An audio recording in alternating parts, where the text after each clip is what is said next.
3 heures d'avion et nous voilà à Saint-Pétersbourg, la Venise du Nord, née en 1703 de la volonté du tsar Pierre Ier, dit Pierre le Grand.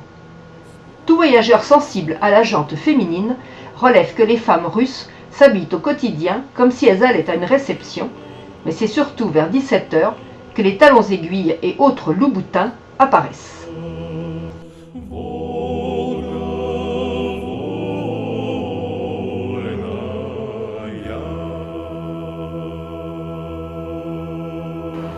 Je vous invite à découvrir Saint-Pétersbourg, de la place Vostania, toujours surmontée de l'étoile rouge, au musée de l'Ermitage et à la Neva, en remontant sa colonne vertébrale, la Nevski, comme on dit ici.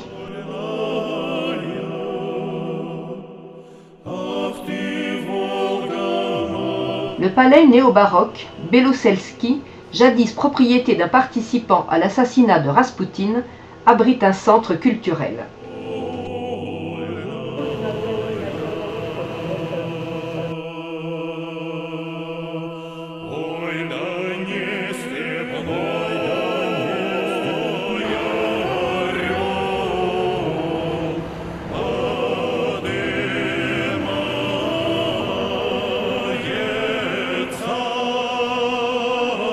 Dans un écrin art nouveau et derrière une vitrine animée, la célèbre épicerie Eliseïev propose des produits de bouche raffinés, notamment français.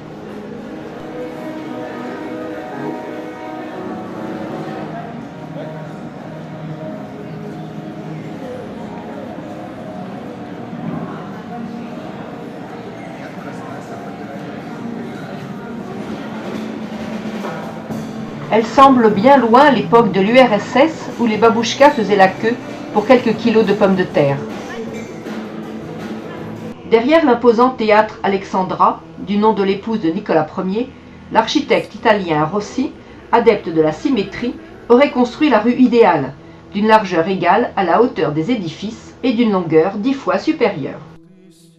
Dans le quartier Nouvelle-Hollande, le campanile et la cathédrale baroque Saint-Nicolas des Marins furent édifiés en 1752 sur commande de l'impératrice Élisabeth. À l'intérieur, 2 églises sur 2 niveaux, mais photos interdites.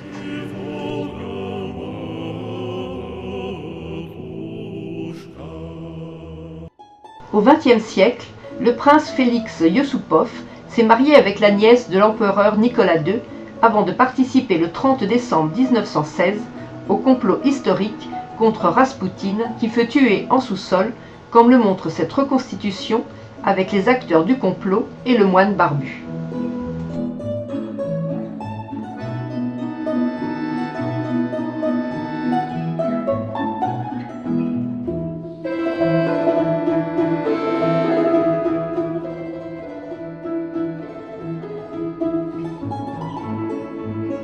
Au service des tsars depuis le XVe siècle, la famille Yusupov fut propriétaire de ce palais de 1830 à la Révolution de 1917, qui miraculeusement ne toucha pas à ce patrimoine.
Cette descendante vit aujourd'hui en Grèce.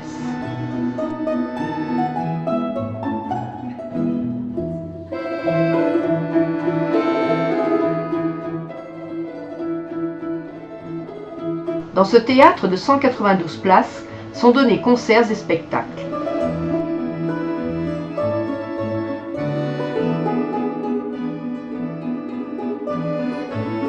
L'intérieur le plus exotique est le salon mauresque, peut-être une allusion aux origines orientales et musulmanes des Yusupov.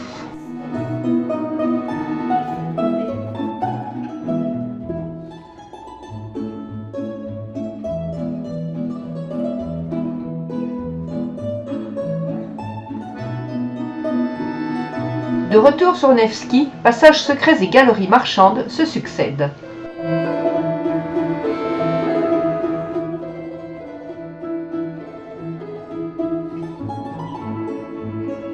La compagnie des machines à coudre Singer fit édifier en 1902, à des fins publicitaires, ce bel immeuble surmonté d'un dôme.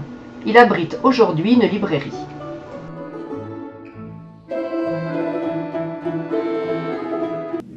Juste en face, la cathédrale Notre-Dame de Kazan, qui abrite l'icône miraculeuse de la Vierge Kazan. Elle aurait assuré la victoire des Russes sur les envahisseurs polonais en 1612, permettant ainsi au premier des Romanov d'accéder au trône. Pierre le Grand fit transférer l'icône de Kazan à Saint-Pétersbourg en 1710.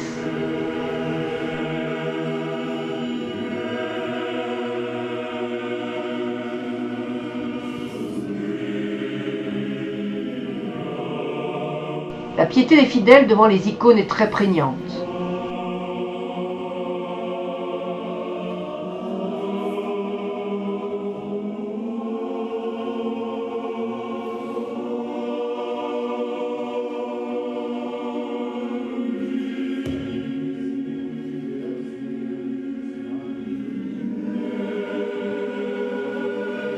L'autel est en argent martelé.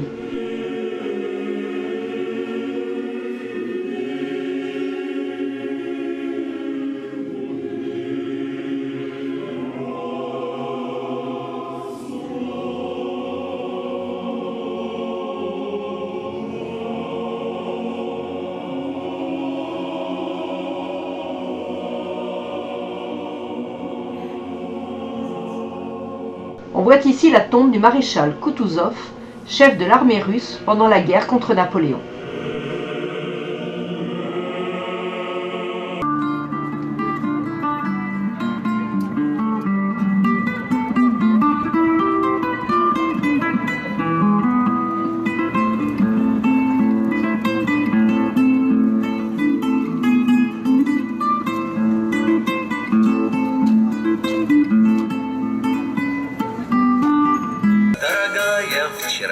Шлют привет тебе яркие клены. Как живешь ты, моя дорогая, вчера? Шлют привет тебе яркие клены. De l'autre côté de la Nevski, l'église du Saint-Sauveur sur le sang versé. Cet appendice se situe à l'endroit exact où fut assassiné le tsar Alexandre II en 1881. Destiné à célébrer ce drame, cet éclatant monument de style néo-russe est l'œuvre du français Alfred Parlant.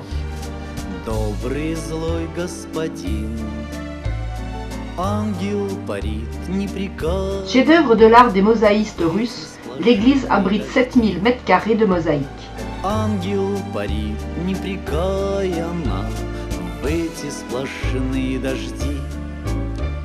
Зимнего мгла непогодина, а над Исаакием свет. Родина, Родина. Le baldaquin marque l'endroit où le tsar fut mortellement blessé. Родина, Родина, где наш июньский рассвет?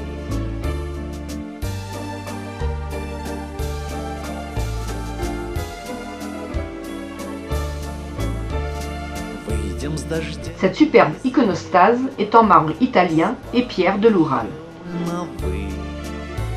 Грустно, но очень приветливо нам улыбаются львы. грустно, но очень приветливо нам улыбаются львы. На Петропавловке грянула полдень, а солнышка нет. Заново, заново